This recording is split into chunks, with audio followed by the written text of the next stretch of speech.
Hey, what is up guys? My name is Specs and today I'm going to be showing you and reviewing the Warframe Ivara. Before I start the video though, I want to address that Warframe isn't really a game where I can record the gameplay and make it fun. Those are for games like Battle Royales, GTAs, anything like that, because Warframe is a lot of grinding and that isn't really interesting, and I'm not going to put that on YouTube.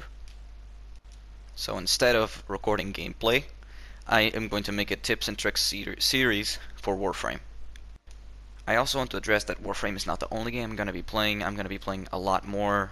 For example, GTA, Red Dead Redemption 2, Assassin's Creed Odyssey, basically any game you guys want. Now further ado, let's get into the video. Ivara is a stealth frame just like Loki, but unlike Loki, she tends to kill her targets at distance, while Loki wants to get up close to them to kill them.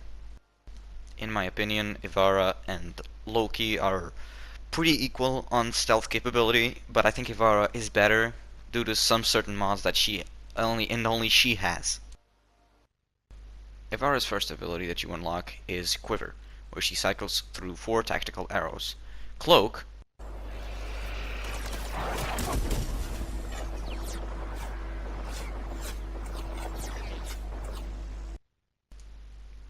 the second one being Dash Wire, which allows you to create a zipline to wherever you want to go.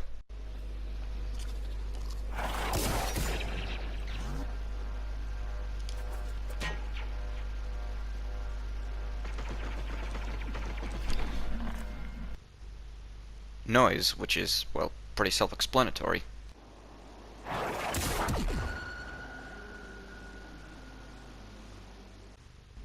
And the final arrow, Sleep.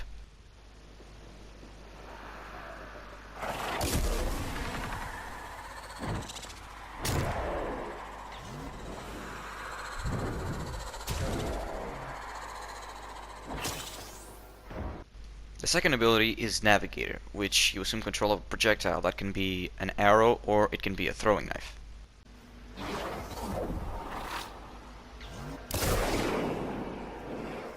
Our third ability is Prowl, which allows her to become invisible and kill enemies from a distance with a headshot multiplier, or come close to them and steal their loot.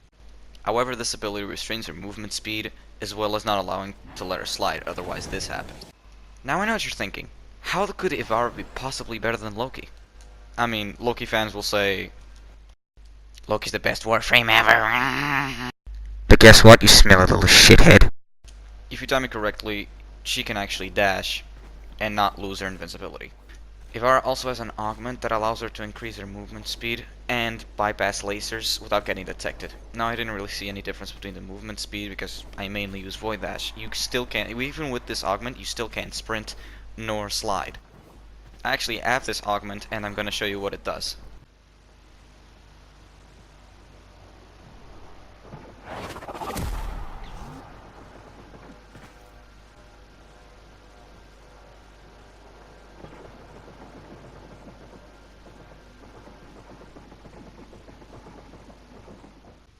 And for last ability, Ivara summons a bow which propels 7 arrows without any multi-shot mods attached. How good is this bow? Well, get ready to be mind fucked.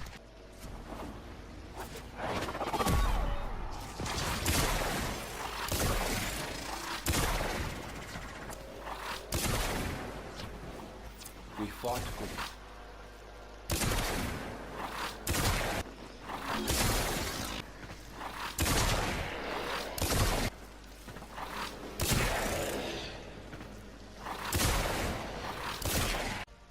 This is a clip of how many arrows she shoots if you install 60 multi-shot mods. Keep in mind that she also has a passive ability where she senses nearby enemies, so mods like enemy radar won't be necessary. This is the build I use for Ivara. Infiltrate is the augment that was previously mentioned.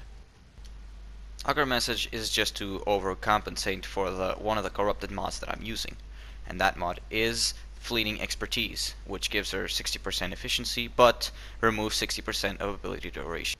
Efficiency is key in Ivara, so I am using Streamline. Even though my narrow-minded isn't even upgraded, it is useful. Continuity is to compensate the loss of duration in fleeting expertise. Obviously for an aura we have to go for energy siphon, which regenerates energy.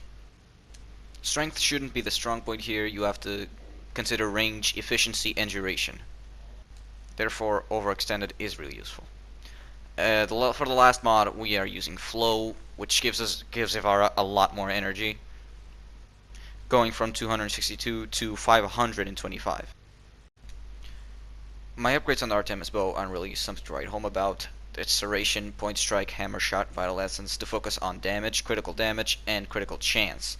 The Hellfire and Stormbringer really just focus on radiation damage, where the status chance doesn't really matter because it also gives them some extra damage. Now the speed trigger is for obvious reasons, for 120% more fire rate, so I can pull the string faster. And Vigilante Armaments is for 60 multi-shot, which is actually pretty useful because it goes from 7 arrows that are propelled to 11. On another note, the damage doesn't differ if you pull the string fully or not. It only really differs on where the arrows are going to go, so they can go horizontal or vertical. Alright guys, thank you so much for watching. If you liked the video, like and subscribe, and recommend what I should do in the next video. With no further ado, I'll see you all in the next one.